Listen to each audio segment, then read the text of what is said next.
Good morning and welcome. My name is Jeff Lawton. It's Sunday the 2nd of March, and if you're new to the channel, thanks for dropping by, and hopefully I can point you in the direction of one or two winners over the coming weeks.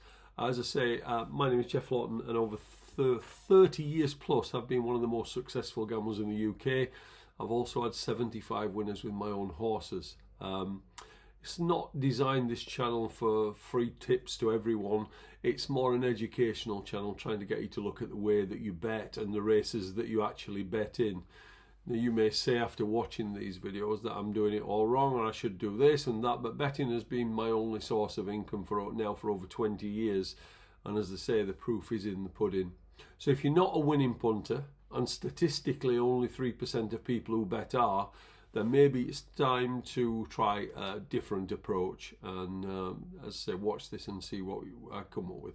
A couple of little tips, and I've mentioned this before.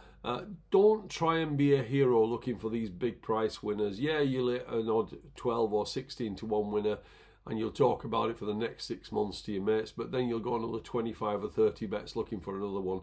You need a high conversion rate. It works wonders for your confidence. Secondly, don't have too many bets. Try and limit it to 2 or 3 a day. And lastly, for now, identify the races where the bookies don't have 4 or 5 horses running for them at the head of the market. Pick the races where you're the favourite to collect and not the bookmaker. So I'm going to cover a few races today, and we'll start at Doncaster, starting the 2:35. Now, Tommy Cullen, trained by Matt Crawley. Here's a few things going for him today. He loves this track, this being the 7th race at Doncaster. He loves the quicker ground, and it's drying up as we speak up there. And he likes to get on with things. This being a 3-runner race, he should get an easy lead. He jumps around here for fun, and he should be too good for these. In the 3:40, Thank You Mum of Georgina Nichols. Now, he's another one that likes to get on with things, and he should be able to make all here. He did look like a bet earlier today, but they've taken out the second favourite. So he's gone from, I think he was about 5 to 4, 11 to 8. He's got into odds on now. So there are a few short ones around today that he could do worse than throw them in a treble. And I'll recap those at the end if you want to have just a fun bet. In the 4:15, we've got Jack Jumper, trained by Deborah Cole. It's quite a weak race, this, with Jack Jumper being rated as the best horse off a mark of 100. He loves the quicker ground, and the trip is just about a spot on as well. His main market rival, Who Shot the Sheriff, he can be a bit of a sketchy jumper. In fact, he fell last time at Carlisle when he would probably have finished 3rd. Doncaster's fences, though, are certainly not the toughest in the country, and though Jack Jumper does look the most likely winner, I haven't played in that race. Let's go to Huntingdon. In the 1:40, it's 2-horse race, Lavender Hill and Aviemore. Now, as far as the betting is concerned, they're the only 2 players. Lavender Hill was rated 96 on the flat, Aviemore rated 90. So they bring quite a good level of ability to this race. Now, they did meet over hurdles on Aviemore's debut when Lavender Hill Mob beat him 8 lengths. But some of Aviemore's hurdling that day was quite novice-y. He did improve on second start quite a lot when he again went to Warwick and he won there, and he probably won with more in hand than the official half a length suggests.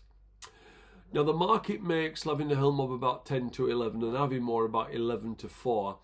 I personally don't think there should be such a disparity between them. And if I was to get involved, which I haven't, but if I was to get involved, I'd probably prefer Aviemore just on price alone, because I think there's not that much between them. In the 2:15, Nicky Henderson runs quite an expensive horse that they bought after winning a point-to-point. He won his point-to-point back in April 2023. This is Native Hill, by the way. He won his point-to-point in April 2023 before changing hands for £260,000. Now, we didn't get to see him then for 620 days when he didn't have too hard a race. He finished 3rd behind the subsequently disqualified Captain Bellamy. Now, they put a tongue tie on him today, and he has worked really well since. He should comfortably take this, but his price is priced accordingly, is what I should say. In the 352, El Rio of Kim Bailey's. Now, he looked like being a decent hurdler in the autumn of 2023. He fell when clear at the last on hurdling debut before then winning easily at Ascot next time. But he was a really sick horse after that, and they considered retiring him. But he's come back this winter like a different horse. He's gone up £19 for his 3 wins. But the way he won last time at Kempton suggests they haven't got to the bottom of him yet, and he should probably take the beating. Now, that's all the races I want to look at today, but if you did want that soft treble for an interest, it was Tommy Cullen, Thank You Mom and Native Hill. It pays almost 3 to 1 if it collects, and it'll give you a bit of interest on a Sunday. Now, if you want to know what I'm backing daily by 8:30 in the morning, you want to join my private service, or you want to ask me anything, then you can drop me an email at the email address below, jefflawtonmanagement@gmail.com. You can also subscribe to this channel, and that will then give you an indication every time I put a video up. So if you want to do, just hit the subscribe button, and as I say, every time I get a video, you put a video, you will get a notification. I will speak to you tomorrow before 11 o'clock, and let's hope we have some luck. Thank you.